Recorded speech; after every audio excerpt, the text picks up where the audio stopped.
आदाब, मैं हूँ वसतुल्लाह ख़ान और मेरे साथ हैं ज़र्रार खोड़ो। कुर्रम एजेंसी का नाम आपने सुना होगा, जिसे अब ज़िला कुर्रम कहते हैं। कुर्रम का नाम नहीं सुना होगा तो पारा चनार का नाम सुना होगा, पारा चनार का नहीं तो तिरीमंगल का नाम सुना होगा, कहीं ना कहीं सुना ज़रूर होगा और पिछले 40 साल में ही सुना होगा, क्योंकि ये कहानी 40 साल की है। मैंने तो उस वक्त इसका नाम सुना था जब खैबर पख्तूनख्वा सूबा सरहद था और वहाँ के गवर्नर थे फजले हक, लेफ्टिनेंट जनरल फजले हक, जनरल ज़ियाउल हक के दौर में। और उस ज़माने में शायद 84 में एक बहुत ही बड़ा फसाद हुआ था, फ़िरका वाराना फसाद हुआ था, जिसमें कि कोई कहा जाता है कि 200-250 लोग जो हैं हलाक हो गए। तब से लेके आज तक इस खित्ते को मुसलसल नज़र लगी हुई है। पूरी अफ़गान जो सोवियत दौर की लड़ाई थी वो यहाँ से गुज़र गई। 9/11 के बाद जो हुआ वो यहाँ से गुज़र गया। अच्छा, कंपोजिशन ये है कि पॉकेट्स हैं, क्लस्टर हैं, शिया सुन्नी हैं, कुछ कबाइल में, कुछ एक फ़िरक़े के, उसी कबीले में दूसरे फ़िरक़े के हैं। तो एक पेचीदा सी, जिसे कहते हैं ना जिक्सा पज़ल, उसका नाम है ज़िला कुर्रम। इस तकरीर दिल पज़ीर का पस मंज़र ये है कि आज क्या, पिछले 4 दिन से वहाँ फिर कुछ हो रहा है, लोग मर रहे हैं। इत्तलात ये हैं कि अब तक कम से कम 9 हलाकतें हो चुकी हैं, 42 ज़ख्मी हैं, 3 शदीद ज़ख्मी बताए जाते हैं। ये अनऑफिशियल है। अनऑफिशियल पे जाएँ तो वफाकी वज़ीर बराए समंदर बार पाकिस्तानी साजिद हुसैन तूरी कहते हैं कि 5 हलाक हैं, 26 ज़ख्मी हैं और लोअर और अपर कुर्रम जो हैं ज़्यादा मुतासिर हैं। लोअर कुर्रम में जंग बंदी करा दी गई है, अपर कुर्रम में भी हुई थी लेकिन फिर वो टूट गई। छोटी सी बात पे ज़ाहिर है हर चीज़ शुरू होती है। एक शामिलात की ज़मीन का तनाज़ा है। एक कबीले के अंदर कुछ लोग चाहते थे कि एक जगह कमरा बना लें, कुछ ने कहा नहीं, यहाँ कमरा नहीं बनेगा। वो बात फैलते फैलते फैलती चली गई, जैसा कि एक बारूद के ढेर की कहानी होती है। कहा यह जा रहा है कि 2007 के बाद से ये सबसे शदीद झड़पें हैं। ज़ाहिर है कारोबार ठप है और सुना है कि पेशावर प्रेस क्लब और इस्लामाबाद प्रेस क्लब के बाहर भी एहतजाज हुआ है कि ये क्या हो रहा है। हमारे जो कॉरेस्पॉन्डेंट है डॉन के जावेद हुसैन साहब, वो पारा चनार में हैं और इस वक्त हमारे साथ में हैं। जावेद हुसैन साहब, थैंक यू सो मच। ये बताइए कि ये एक तवील मर्ज है जिसका कोई इलाज नहीं, आपको क्या नज़र आता है?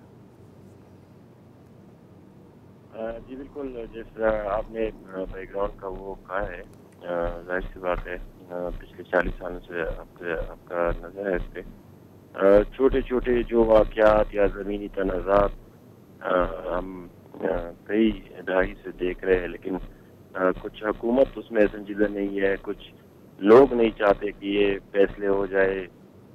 ये जो लैंड डिस्प्यूट है वो हमेशा के लिए या खुमरेज झड़पों में तब्दील हुए हैं। ये जो वाक़या हुआ है ये 4 रोज़ कबल पारा चिनार के नवाह में एक इलाका है बुशरा में अराजी तनाज़े पर 2 ग्रुपों के दरमियान फायरिंग का सिलसिला शुरू हुआ। दूसरे रोज़ बुशरा में फायरिंग बंदी करा दी गई। ताहम जो बुशरा है वो अपनी जगह ही रह गया कि दूसरी जगह तिरीमंगल, गिदो, पेवाड़, लोअर कुर्रम के इलाके उधर फैल गया। फिर साजिद तूरी और फोर्सेस के जितने ट्राइबल लीडर है वो मिलके एक जगह पे जाते हैं, उधर फायरबंदी करते हैं, तो दूसरी जगह पे जंग छिड़ जाती है।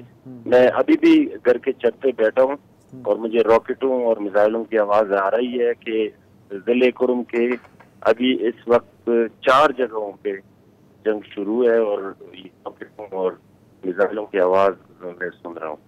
अच्छा जावेद, ये जंग की आपने बात की तो मैं थोड़ा सा आपसे समझना चाह रहा हूँ कि जो लोग ज़रा कुर्रम को नहीं जानते, किस किस्म के हथियार इस्तेमाल किए जा रहे हैं? आप तो रॉकेट्स और मिसाइल की बातें कर रहे हैं यहाँ पर। सर जी, ये तो वही रशिया के ज़माने के कुछ हथियार इस तरह है कि लोकली उसके नाम सिर्फ पश्तो में लोग जानते, जैसे मिसाइल हो गए, दसगाह हो गया और फसलागत हो गया, ये लोग नहीं सुनेंगे। लेकिन इधर जो अभी जो 20 साल या 25 साल के जवान है उनको ये सही तरीके से आते हैं और ये जानते भी। ये अब मैं आपको बताऊं, अफगान वो सोवियत यूनियन के ज़माने से ये जितनी भी कबायली एजेंसियां थी जो अब ज़िला बन गई हैं, और कुर्रम बिलखुसूस एक चूँकि गुजरगाह भी है त्रिमंगल की वजह से, तो यहाँ बाकायदा तोपें वोपें इस तरह की रॉकेट्स वगैरह जो वो एक आम स्टेटस की सूरत हाल थी। मसलन सदा में मैं एक बंदे से मिला जो गल्फ़ में काम करता था, वो अपने साथ वहाँ से रंगीन टीवी ले आया। तो गांव जो है उसके जिरगे ने फैसला किया कि ये तो हराम है, इससे तो शैतानियत फैलेगी, तो उसने संसार कर दिया।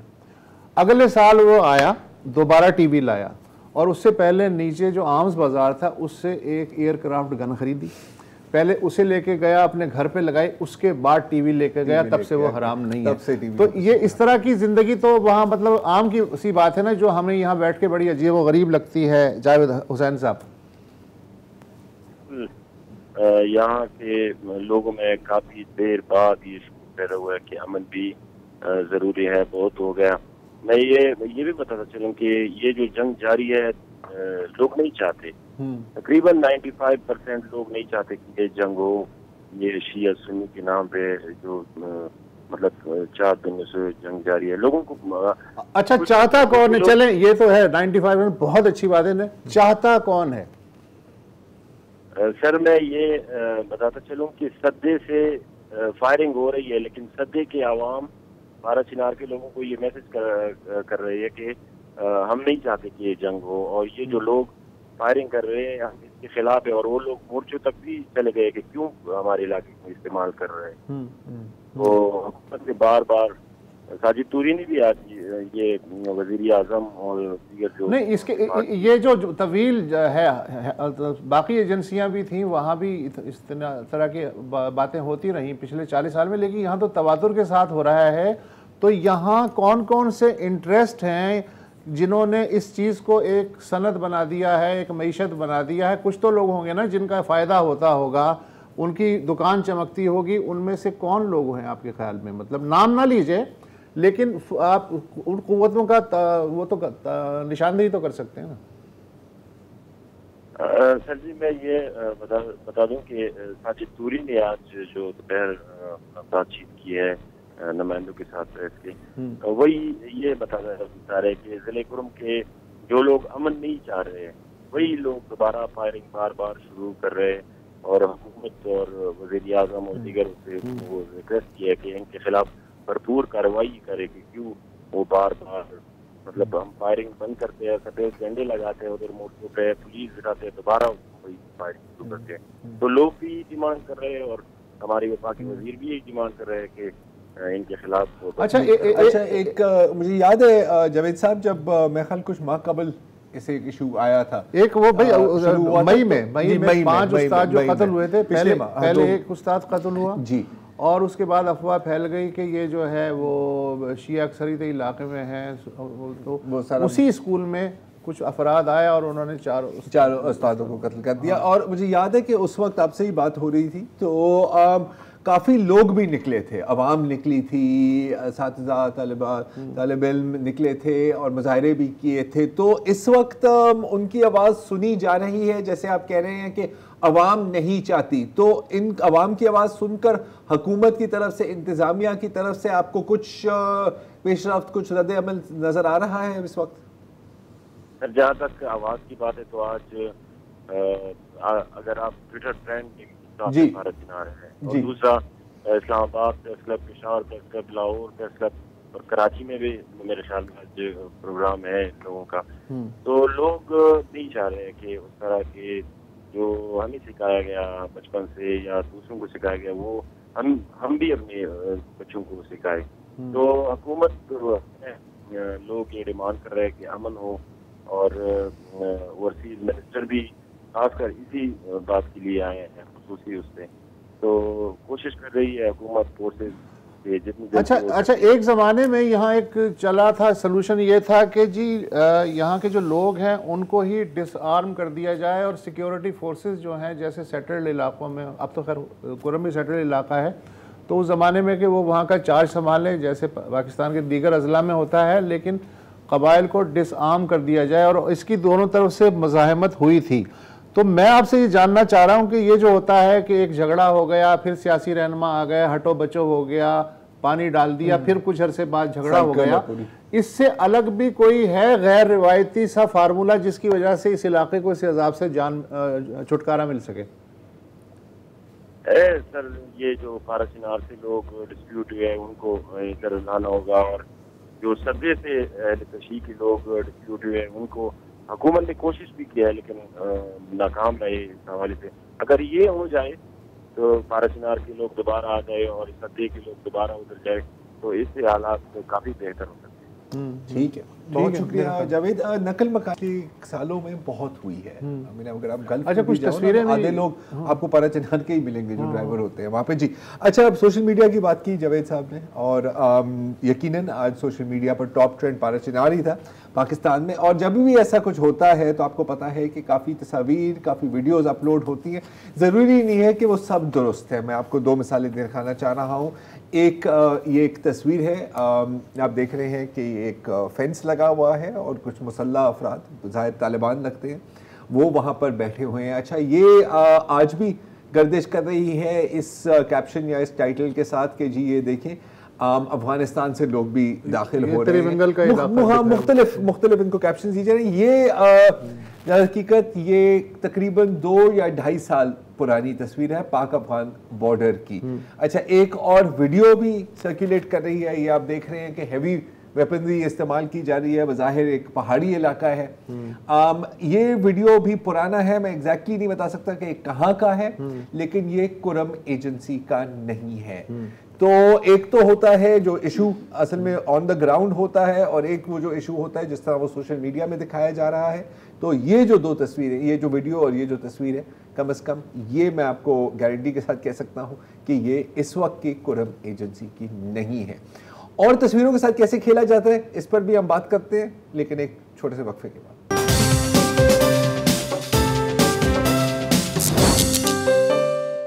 Welcome back. अच्छा, अब हाल में आपको पता है कि IMF ने बिलाखिर हमें कुछ $3 बिलियन की इजाज़त दे दी है। वो हमें देंगे 2 ट्रांचेज में, और फिर उसके बाद क्योंकि अब आपको पता है कि कहा जाता है कि इलेक्शन होने वाले हैं और शायद हुकूमत चली जाए, तो IMF को फिक्र है कि यार हुकूमत चली जाएगी, नई हुकूमत आ जाएगी, साढ़े पैसे तक ही होएगा। एग्जैक्टली। तो अपने आप को थोड़ा सा सेफ करने के लिए IMF ने कहा कि यार हम चले जो 3 जो बड़ी सियासी जमातें हैं पाकिस्तान की उनसे थोड़ी मुलाकातें करते हैं। जैसे आप ये देख रहे हैं शहबाज शरीफ साहब से मिल रही हैं कि जो भी आएगा अगले हुकूमत में, तो ये जो टर्म्स एंड कंडीशंस हैं और जो रिफॉर्म्स हैं और जो सारा सिलसिला है ये चलता रहे। तो नून लीग से ज़ाहिर मुलाकात हुई, फिर उसके बाद पाकिस्तान पीपल्स पार्टी के साथ मुलाकात हुई, और फिर बिलाखिर पाकिस्तान तहरीक इंसाफ के साथ भी मुलाकात हुई, जहां पर शाह महमूद कुरैशी और IMF की जो डेलीगेट थी और PTI के एक सीनियर तरीन रहनुमा भी मौजूद थे। सीनियर से सीनियर तरीन रहनुमा भी मौजूद थे। मैं इसलिए कह रहा हूँ क्योंकि जब ये फुटेज चली ना स्क्रीन पर तो काफी मजेदार था। एक निजी चैनल ने कहा कि हम फुटेज तो दिखाएंगे लेकिन कुछ यूं तो आप देख रहे हैं कि पता नहीं ये कौन बैठा हुआ है बीच में ये इस लाल दायरे के अंदर। अब हो सकता है कि वहां पर धुंध आ गई। वैसे लोग गैस गेम कर रहे हैं कि ये कौन हो सकते हैं, कि ये क्या वही साहब हैं जिन्होंने पाकिस्तान को वर्ल्ड कप जिताया था, वर्ल्ड कप, या फिर वही साहब हैं जो शौकत खानम हॉस्पिटल जिन्होंने बनाया था। अच्छा, ये आपने एक सेकंड जरा वर्ल्ड कप पे फोकस करें। ये बिल्कुल वही साहब है और मैं आपको इसकी सबूत भी पेश कर सकता हूँ। जरा दिखाएं, ये वर्ल्ड कप जीतने वाली तस्वीर भी है ना इनकी, शायद हमारे पास है। ये देखें, ये वही साहब है, वही साहब है ना, बिल्कुल देखिए सारी शक्ल सूरत बिल्कुल मिलती है। ये वही साहब है और ये जीत रहे हैं, और ये फिर ये वही साहब है जिन्होंने शायद एक वक्त में हल्फ भी उठाया था। इस तस्वीर में हल्फ उठाने पता नहीं किस चीज का, पता नहीं किस चीज का, पता नहीं क्यों। अच्छा, कौन है? हम उन्हें अबू सुलेमान या अबू कासिम तो कह सकते हैं। आप जो कहना चाहें आप कह सकते हैं। आजकल तो पूरी छुट्टी कह सकते हैं, इजाजत है। अच्छा, अब ये जो रिवायत है, अब क्योंकि लोग जब ये देखते हैं वो कहते हैं कि यार ये तो तारीख में कभी पहले हुआ ही नहीं है। बिल्कुल हुआ है यार। मैं बता देता हूँ, पाकिस्तान से शुरू करते हैं फिर बाहर जा रहे हैं। मसलन जब मार्शल लॉ लगा है ज़िया साहब का, तो पहली जो कैबिनेट बनी है उसमें महमूद आज़म फारूकी थे वज़ीर इत्तलात, ठीक है। तो एक सलाह कि जनाब अगर आपने ख़बरनामे में पिछले दौर की कोई फुटेजेस दिखानी है तो ख्याल करें कि उसमें जुल्फ़िकार अली भुट्टो की तस्वीर ना हो, ज़रा एहतियात कीजिएगा। तो ये तो हमारे सामने हो चुका ये है। तो हाँ। वो देखो और इन्हीं साहब के अबू सुलेमान के दौर में नवाज शरीफ का नाम लेने पे पाबंदी, बिल्कुल, वो तो नाम लेने पे पाबंदी थी ना, यहाँ पर तो मतलब दिखाने पे तो है, ये तो हमें पता है, लेकिन दिखाने का ये तरीका बड़ा आला था। मेरा तो ख्याल है कि अब मतलब मुझे पता है कि उस निजी चैनल को काफी गालियां पड़ी हैं कि यार हम तुम्हारे साथ खड़े थे, आप तो सबसे ज्यादा वफादार थे और देखो आपने भी ये कर दिया। मेरा ख्याल है कि ये शरारत की है। मेरा ख्याल है शरारत की है, क्योंकि आसानी से आप फुटेज नहीं भी दिखा सकते थे। कोई मसला तो नहीं था यार। नहीं, लेकिन आईएमएफ का और कौन सा फुटेज दिखाते? जमान पार्क सर वो आईएमएफ की फ्रंट की ऑफिस और जमान पार्क के बाहर के शॉट, सर 1000 तरीके होते हैं यार, आपको भी पता है, मुझे भी पता है। अच्छा, ये जो स्ट्रेटजी है ना कि एक बंदे का निशान निशानी मिटा दो, ये सिर्फ पाकिस्तान की बात नहीं मैं कर रहा, ये हजारों साल पुरानी है। इनफैक्ट लैटिन में इसको कहते थे डैमनेटिया मेमोरिया, इसका मतलब है कि तेरी याद पर लाना, तेरी याद पे लाना, मतलब मिटा देंगे हम आपका। अच्छा, मिस्र के पुराने बादशाहों के साथ भी ये किया गया था, जब अवाम उनसे नाराज हो जाती थी या उस वक्त की एस्टैब्लिशमेंट या जो भी या आने वाला जो हुक्मरान था, तो उनकी सारी जो बुतें हैं उनकी शक्लें बिगाड़ दी जाती थी। तब भी एस्टैब्लिशमेंट होती सर, हर एस्टैब्लिशमेंट हमेशा रही है, मुख्तलिफ जगहों की मुख्तलिफ टाइमों पर। इस पर दोबारा बात करेंगे किसी और दिन। असल गेम शुरू होती है जब फोटोग्राफी का दौर आता है, फोटोग्राफी का दौर आता है, और सोवियत रशिया की फोटोशॉप में महारत थी। और ये फोटोशॉप की पहले की फोटोशॉप है, उस वक्त कोई फोटोशॉप नहीं थी, एयर ब्रशिंग होती थी और बड़ा सुथरा किस्म का काम, सफाई से काम किया जाता था। जैसे कि 1920 में व्लादिमीर लेनिन जी, आप बहुत बड़े फैन है मुझे पता है, उनकी एक तकरीर हुई थी, अगर आप दिखा दें कहीं रशिया के किसी शहर के अंदर। अब ऊपर आप देख रहे हैं कि ये है उसकी ओरिजिनल तस्वीर, और सामने जो ये ट्रक है उसमें दो लोग खड़े हुए हैं। अच्छा, एक है ट्रॉट्स्की साहब, ठीक है, और एक है कोई और साहब जो बाद में फिर इनकी दुश्मनी बन गई। तो अगर आप नीचे चेक करें कि नीचे वाली पिक्चर में ना सिर्फ उनको निकाल दिया गया है बल्कि बकायदा सीढ़ियां भी बना दी हैं। मतलब यार ये चेक करें, अब आपको आजकल तो बड़ा आसान काम है ना, आपने पिक्चर अपलोड की, ट्रॉट्स्की भी उस जमाने के अबू सुलेमान थे, ट्रॉट्स्की उस जमाने के, बिल्कुल बिल्कुल। तो ये इसका ये हुआ था। अच्छा, स्टालिन साहब का जब दौर आया तो फिर ये गेम बहुत ही ज्यादा तेजी से आगे बढ़ने लगी। ये एक बड़ी मशहूर तस्वीर है। अच्छा, टॉप लेफ्ट कॉर्नर में आप देख रहे हैं कि स्टालिन ने अपने 3 साथियों के साथ, अच्छा, अब एक एक करके साथियों के साथ उसकी लड़ाई हो गई, और स्टालिन के साथ लड़ाई का मतलब था कि आपकी जिंदगी, मतलब आप जान से गए, आप जान से गए। तो पहले एक बंदा गया, आप देख रहे हैं, पहले 3, फिर 3 बच गए, फिर 2 बच गए, और फिर बिल आखिर ये स्टालिन की एक सोलो पोज ये बन गया था। इसमें खराबी क्या है तुम्हें? इसमें मैं तो ऐसी, जब एक आदमी जहान से ही गुजर गया, हाँ, तो तस्वीर में क्या कर रहा है वो? तस्वीर में क्या कर रहा है? मुझे मसला पता है क्या है कि जो बेचारे फोटोग्राफर और जो फोटोशॉपर, उनके लिए बड़ा एक मतलब एक अजाब आ जाता था ना। अब जैसे मैं आपको एक और तस्वीर दिखाना चाह रहा हूँ, मोलोटोव कॉकटेल तो आपने सुनी होगी, मोलोटोव कॉकटेल, पेट्रोल बम। तो मोलोटोव कॉकटेल का नाम आता है व्लाचिस्लाव मोलोटोव साहब से, और ये है वो बैठे हुए हैं बीच में नीचे, जो छोटे बालक गंजे के साथ जो बैठे हुए हैं, ठीक है, और ये उज़्बेक सोवियत लीडर्स के साथ। तो ये है फोटोशॉप वाली तस्वीर। आप देख रहे हैं कि बंदे का हाथ जो जेब में जा रहा है ना, थोड़ा सा आर्टिफिशियल नहीं लग रहा आपको, जो बिल्कुल राइट पे खड़ा हुआ है। ये इसलिए है क्योंकि इसकी जो ओरिजिनल तस्वीर है उसमें इसके सामने एक बंदा बैठा हुआ था, अगर वो आप तस्वीर आगे दिखा दें, और फिर उसको क्योंकि कत्ल कर दिया गया तो फिर उसको चेंज करके इसको यहाँ पर हाथ से ड्रॉ करना पड़ा।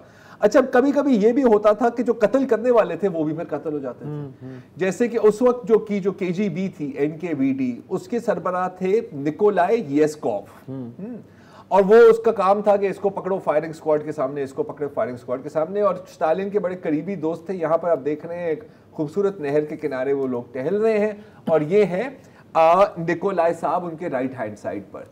फिर जब निकोलाई साहब पर का बुरा वक्त आया, और स्टालिन ने कहा कि नहीं यार, ये तो मुझे अभी पता लगा कि गद्दार है, हाँ, और गद्दारों का तो फिर एक ही अंजाम होता है ना। तो फिर निकोलाई साहब को भी फोटोशॉप करके निकाल दिया। और आप ये देखें कि उन दिनों में कोई फिल्टर्स या इस तरह की चीज आप इस्तेमाल नहीं कर सकते थे, बेचारों को हाथ से ये पानी की लहरें बनानी पड़ी। लेकिन बहुत ही साफ, यार बहुत ही साफ काम नहीं है। अच्छा, एक तो चीज होती है लोगों को तस्वीरों से निकालना, लोगों को तस्वीरों में डाला भी है, हाँ, एक पॉलिटिकल इम्पैक्ट के लिए।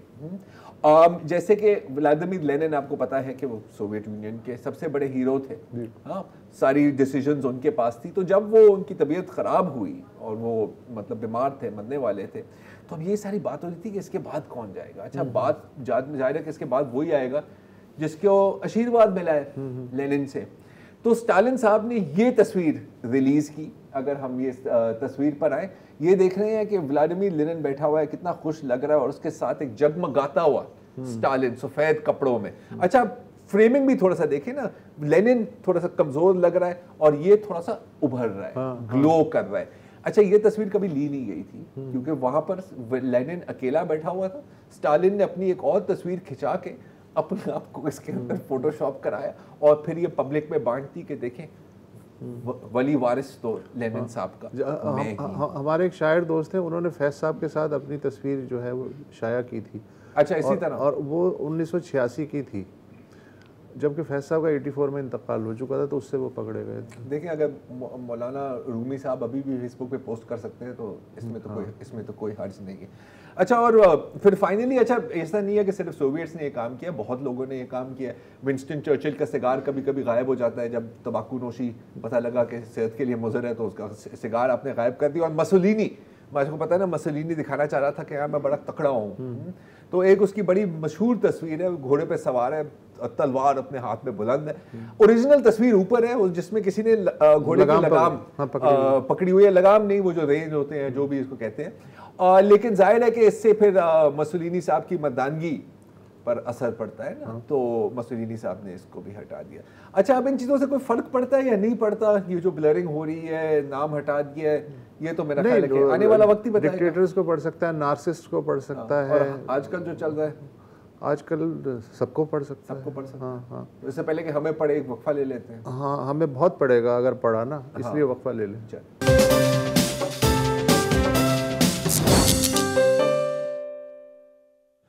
Welcome back. पिछले महीने की 14 तारीख को एक अलमिया हुआ था। आपको शायद याद होना चाहिए कि यूनान के साहिल के करीब एक माहीगीर ट्रॉलर डूबा था, जिसमें के 800 के लगभग लोग सवार थे और उसमें से निस्फ पाकिस्तानी बताए जाते थे। सिर्फ 12 पाकिस्तानी जो हैं वो बच पाए। अब यूनान का जो अलमिया है, उसमें जो कश्मीर का जो इलाका है खुईरत्ता, उसके भी 28 लोग थे। और इस इलाके का एक गांव है बहाल, उसके हर घर से 1 या 2 लोग बाहर हैं।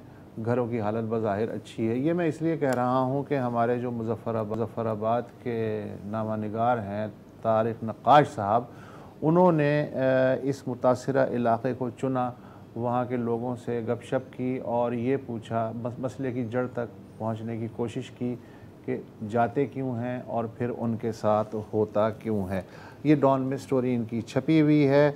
वही कहानी जो हम पहले भी बयान कर चुके हैं कि 7 लोगों ने कहा कि हम जाना चाह रहे हैं। उनसे 1,54,00,000 रुपए एजेंट ने वसूल किए, यानी फ़ीकस 22 लाख रुपए वसूल किया है। उन्हें कहा कि आप आराम से एक जहाज़ में जाएंगे, कोई फ़िक्र की बात नहीं है। मगर जब वो वहाँ पहुँचे लीबिया की साहिल पे, तो वहाँ एक माहीगीर ट्रॉलर था। ये ट्रॉलर जो है यूनान के साहिल के करीब जो डूबा था, उसके मुकाबले में ये जो ट्रॉलर था छोटा था, मगर इसमें 550 लोग भर दिए गए।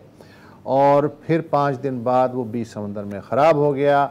लीबियाई कोस्ट गार्ड्स ने रस्से फेंक के बचाने की कोशिश की, नाकाम हुए। अगले दिन फिर आए तो इन लोगों को वो अपने साथ ले गए और फिर जेल में डाल दिया। 18 दिन की नज़रबंदी के बाद रिहा किया और उनमें से एक जो लड़का है वो वापस आया, उससे तारिक नक्काश भी मिले थे। उसके अलावा भी बहुत सारे लोगों से मिले हैं। इस वक्त वो हमारे साथ लाइन पे हैं। नक्काश साहब, ये बताइए कि ये तो तफसीलात हम आ चुके के रिक्रूटिंग एजेंट जो हैं कितनी भारी फीसें वसूल करते हैं और क्या होता है।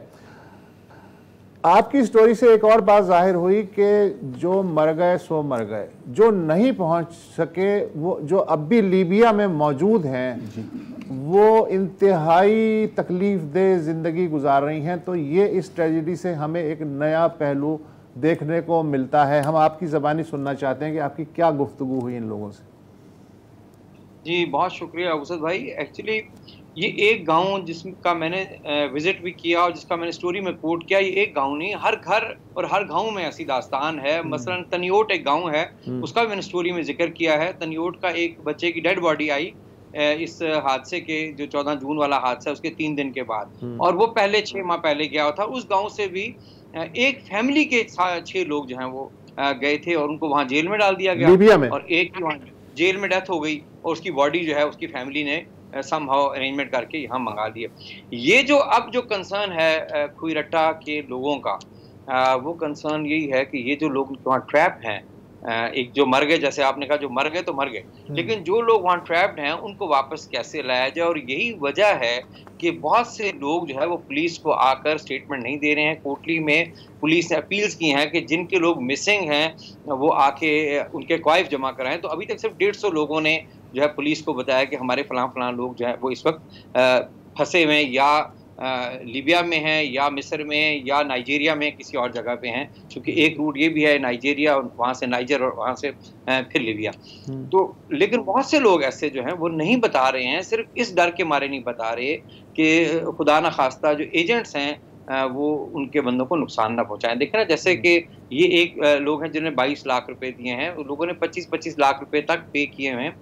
एजेंट को खतरा ये है कि अब चूंकि वहाँ इस वाक़े के बाद ये बहुत ज़्यादा हाईलाइट हुआ है, वरना छोटे छोटे वाक़यात तो मुसलसल होते आते हैं। इसी साल मार्च में एक वाक़या हुआ, इसी साल अप्रैल में एक वाक़या हुआ, पिछले साल अक्टूबर 2022 में एक वाक़या हुआ।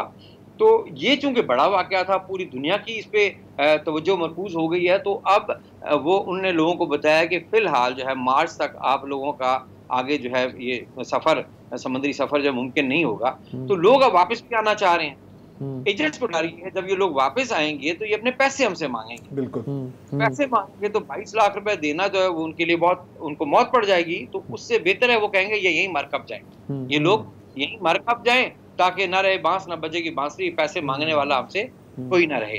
तो ये फैमिलीज का कंसर्न है और इसी वजह से वो पुलिस के पास नहीं आ रहे हैं। बल्कि तारिक नक्काश साहब, आपने एक कैरेक्टर का जिक्र भी किया है बतौर खास, जिसमें कहा गया था कि एक जो स्मगलर है वो नहीं भेज रहा था, तो उसका किसी तौर अपने जो बरतानिया में रिश्तेदार थे मुतासिरा शख्स का, उससे राब्ता हो गया। देखें, इसके ये तो लकी था ना, इसके कुछ चचा और इसके बड़े भाई जो है बरतानिया में हैं। हाँ। ये कुछ 3-4 ये इमीडिएट जो रिलेशन हैं वहाँ हैं। उन्होंने फिर राब्ता किया, उन्होंने कहा जी हम आपसे पैसे वापस नहीं मांगेंगे 22 लाख रुपया, और हम जो है वो टिकट भी खुद पे करेंगे। उन्हें 450 पाउंड का वहाँ से टिकट इसके लिए अरेंज किया और ये ट्रैवल करके आया है। लेकिन जो इसके साथ 6 लोग गए हैं, ये जो 7 का ग्रुप था जिनने 1 करोड़ 54 लाख रुपए पे किया था एजेंट के बंदे को, मुकामी उसका जो यहाँ एजेंट है ह्यूमन ट्रैफिकर का, तो बाकी लोग तो वहीं फंसे हुए हैं, उनके पास इतने पैसे नहीं होंगे। और अब एजेंट जो है इस वजह से लोगों को वापस भेजने से भी जो है वो कतरा रहे हैं कि ये लोग हमसे पैसों का मुतालबा करेंगे। तो फैमिलीज का अब सबसे बड़ा कंसर्न ये है। और हुकूमत जो मैंने कोट किया है खुईरट्टा से, हमारे लॉ मेकर हैं रफीक नैयर साहब, उनने मुझे कहा कि कम अज कम जो उनने डाटा कलेक्ट किया है 300 लोग खुईरट्टा के, सिर्फ खुईरट्टा के जो हैं वो इस वक्त फंसे हैं वहाँ। और वो हुकूमत पाकिस्तान का अब यहाँ किरदार आता है कि वो यहाँ क्या कर रही है और किस तरह उन लोगों को वापस लाएगी। और ये ट्रैफिकर्स जो हैं ये आज से तो ये काम नहीं कर रहे, जैसा आपने बताया भी होगा, ये तो मुद्दतों से काम कर रहे हैं। तो सवाल यहाँ ये पैदा होता है कि ये इनको कौन फैसिलिटेट करता है पब्लिक सेक्टर से? क्या ये FIA जो स्टाफ है एयरपोर्ट्स पे, FIA का जो स्टाफ है ह्यूमन ट्रैफिकिंग विंग जो है, क्या ये उनकी क्राइम्स के बगैर ये मुमकिन है? अगर आप ये मुझसे पूछेंगे तो मैं कहूँगा बिल्कुल मुमकिन नहीं। ये हमारे यहाँ गोंगलू से मट्टी झाड़ने वाली पॉलिसी है। मैं आपको, मुझे यकीन है कि वो मुझे वहाँ जब मैं खुईरट्टा गया तो एक लॉयर मुझे मिले वहाँ मुकामी, इमरान मकसूद, उनने कहा कि हमारी जो कौमी मिजाज ये है कि हम आग लगने के वक्त धुआं खोते हैं। अभी जो इस पे शोर शराबा हुआ है तो हमने जो है वो कार्रवाई डालने के लिए कुछ बंदे पकड़ लिए। आज़ाद कश्मीर में भी इनने 14 लोग पकड़े जो ब्रोकर थे, सब एजेंट थे। उनमें से कुछ को तो पुलिस ने 169 के तहत छोड़ दिया, यानी पुलिस की अपनी की जिनका कोई रोल नहीं है। बाकियों को जुडिशियल रिमांड पे भेज दिया है। गुजरात में इतने सारे लोग हैं, हमारे जो बड़े ट्रैफिकर्स हैं, मसलन तलत कियानी है जो आज़ाद कश्मीर का, बंडली का रहने वाला है। मुझे बंडली में एक घर जाने का इत्तेफाक हुआ। उनने कहा जी 44 लाख रुपया, जो ही हमारे बच्चे वहाँ पहुँचे लीबिया, उनने हमें कॉल की व्हाट्सएप पे कि हम पहुँच गए यहाँ, हमने अगले दिन उसके बंदे को 44 लाख 2 बच्चों का दिया है। वो तलत कियानी है। तो मुझे बताइए कि अभी तक इसको 1 महीना होने को आया इस वाक़े को, तो जो FIA है इंटरपोल के जरिए उन ह्यूमन ट्रैफिकर्स को क्यों पाकिस्तान वापस नहीं ला रही है, उनके खिलाफ कार्रवाई क्यों नहीं हो रही उनके खिलाफ, और जो जो कार्रवाई नहीं कर रहे FIA के अंदर हुकूमत पाकिस्तान, उनके खिलाफ क्या अकाउंटेबिलिटी उनकी की है, उनके खिलाफ क्या कर रही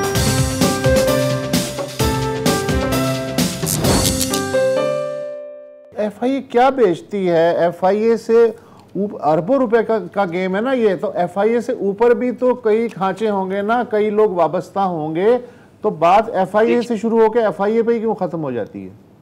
ये पूरा एक नेटवर्क है। ऐसे होता है कि एक भाई अगर पाकिस्तान में है जो लोगों को यहाँ सुहाने सब्ज बाग दिखाता है कि जी आपको गेम लगाएं, डेंकी गेम इसे बोलते हैं, कि आपको भेजेंगे, आपकी लाइफ जो है वो खुशहाल हो जाएगी। एक उनका बंदा जो है वो बैठा होगा लिबिया में, एक कोई बैठा होगा UAE में बैठा होगा, एक मिस्र में बैठा होगा। ये पूरा नेटवर्क होता है। ये या रिलेशन होंगे, सर जब तक कमर पे मकामी सियासी हाथ ना हो कैसे ये काम कर सकते हैं? अब सवाल ये होता है कि चूंकि ये मैंडेट है FIA का, एयरपोर्ट्स जो हैं, पोर्ट्स ऑफ एंट्री एग्जिट जो है वो पाकिस्तान में है सारे। आज़ाद कश्मीर में तो कोई कानून ही नहीं है। हमने जो अभी बंदे पकड़े हैं ये हमने पीनल कोड के तहत पकड़े हैं, पाकिस्तान पीनल कोड जिसे हम आज़ाद पीनल कोड कहते हैं, जो कि इस इशू को टैकल ही नहीं करता। पाकिस्तान में भी कवानीन, मुझे मेरे कई पुलिस अफसरान से बात हुई, उन्होंने कहा पाकिस्तान में भी मुअस्सर कवानीन नहीं है, तो कानून बनाना किसकी जिम्मेदारी है? ये जो हमारे अरकान पार्लिमान हैं जो अपनी मराद के लिए तो सुबह शाम जो है कानून बनाते हैं, तो इन इश्यूज के कानून क्यों नहीं बनाया जा रहा? इसका मतलब है कि हिस्सा जो है वो नीचे से जाके ऊपर तक पहुंचता है। FIA के एयरपोर्ट पे अमला है वो साहब, उसको एक प्रोफाइलिंग का इख्तियार है। मुझे याद है मैं चौथी दफ़ा जब इंग्लैंड जा रहा था तो मुझसे इमिग्रेशन ऑफिसर, सॉरी FIA का जो ऑफिसर था इस्लामाबाद एयरपोर्ट पे, उसने बड़े सवाल किए कि आप क्यों जा रहे हैं, आपका वीज़ा कैसे लगा है, फलां कैसे है, आपके वसाइल क्या हैं। तो मैं ये सोचता हूँ मुझसे उन्होंने इतने सवाल कर लिए। जब मैंने बाद में तारुफ करवाया, अपना ट्रैवल हिस्ट्री दिखाई, तो ये जो बच्चे जो दुबई का वीज़ा जिनके पास होता है और ये जा रहे होते हैं, तो ये ग्रुप में, तो FIA क्यों नहीं पूछती? फिर इसके लिए सबसे नोटोरियस रूट जो है वो कराची का है, फैसलाबाद का है और मुल्तान का है। ये अड्डे पिक, हवाई अड्डे पिक होते हैं इस ट्रैवल के लिए। तो जो देखिए आपने जैसे कहा FIA के अफसरान को लगाना किसकी जिम्मेदारी है या किसका मैंडेट है, किसका प्रीरोगेटिव है? ना आपका ना मेरा, वज़ीर दाखिला का, वज़ारत दाखिला के अफसरान का। तो जब इतनी शिकायतें आती हैं तो अगर वो बंदे नहीं हिलते और वो एक रस्मी कार्रवाई के तौर पे कुछ 2-4 बंदे पकड़ लेते हैं, और वो जैसे पुलिस आपने देखा होगा, पुलिस भी ऐसे ही करती है, जब कोई बड़ा वाक़या हो जाए तो 4-5 बंदे पकड़ के कार्रवाई डालते हैं। अब ये कार्रवाई पड़ी है, तो ऊपर वालों तक जब तक हिस्सा नहीं जाता होगा, ये मुमकिन नहीं है कि ये लोग जो है इतनी दीदा दिलेरी से ये इस काम को जो है परवान चढ़ाते हैं। अच्छा तारिक भाई, अब ऊपर वालों की तो बात हमने कर ली, मैं थोड़ा सा नीचे वालों की बात करना चाह रहा हूँ, और बिलखसूस जिनसे आपने बात की थी, जो हसन साहब हैं, जैसे आपने कहा कि जो डंकी वाले हैं वो सब्ज बाग दिखाते हैं। FIA और कानून साजी के बारे में हम कुछ नहीं कर सकते। अगर हम एक चीज़ कर सकते हैं, हम लोगों को होशियार करने की कोशिश कर सकते हैं कि जी सब्ज बाग नहीं, वहाँ पर आपको बहुत मुश्किलात का सामना करना पड़ेगा। तो ये जो हसन साहब हैं, ये कायरा से गए बेनगाजी, वहाँ पर इन पर क्या गुजरी, इन्होंने जो आपको बातें सुनाई हैं, जो इनको एक कहा जा रहा है कॉन्सेंट्रेशन कैंप किस्म की जगह में रखा गया, उसके बारे में थोड़ा सा हमें बताएं।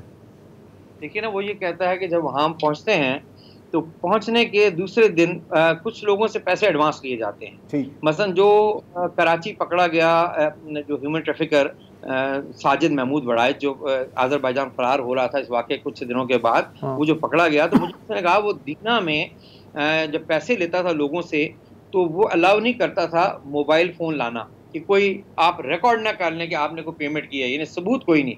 और आप देखें कि कोई बंदा अगर इंसिस्ट करता था कि हमें प्रूफ दें, तो वो 22 लाख रुपया रखा हुआ उठा के साइड पे रख देता था, कहता जी आप वापस चले जाएं, मुझे आपके पैसे नहीं चाहिए, मैं नेक्स्ट को लाऊंगा। यानी इतनी धीरे धीरे काम में, तो वो इन्होंने जो पकड़ा हुआ ये वो बंदा है। तो वो कहता है अक्सर लोग ये करते थे कि वो कहते हैं कि जी हमें वहाँ पहुँचने के बाद पेमेंट होती है। मसलन बंडली के जो 2 नौजवान जो इस हादसे में लापता हो गए हैं, उनके घर वालों ने मुझे बताया कि जब वो वहाँ पहुँचे हैं तो उनने फ़ोन किया घर, अगले दिन फ़ोन किया कि जी आप पेमेंट कर दें, तलत कियानी जो ह्यूमन ट्रैफिकर है लिबिया बेस्ड, रहने वाला बंडली का ही है, उसके बंदे को। उसके घर वाले गए, उन्हें 44 लाख रुपए पे किया। 44 लाख पे किया तो अगले दिन जो है वो बंदे, उन्हें पता चला जी वो तो गिरफ्तार हो गए वहाँ। वो गिरफ्तार हो गए और वो कुछ अर्सा वहाँ जेल में रहे। उन्हें 1-1 लाख रुपया घर वालों ने और दिया। फिर उनको वो डंकी लगी, यानी जब बारी थी तो उन्हें घर मैसेज किया कि जी आज रात या सुबह हम निकल जाएंगे, और अगले दिन वो इस हादसे का शिकार हो गए।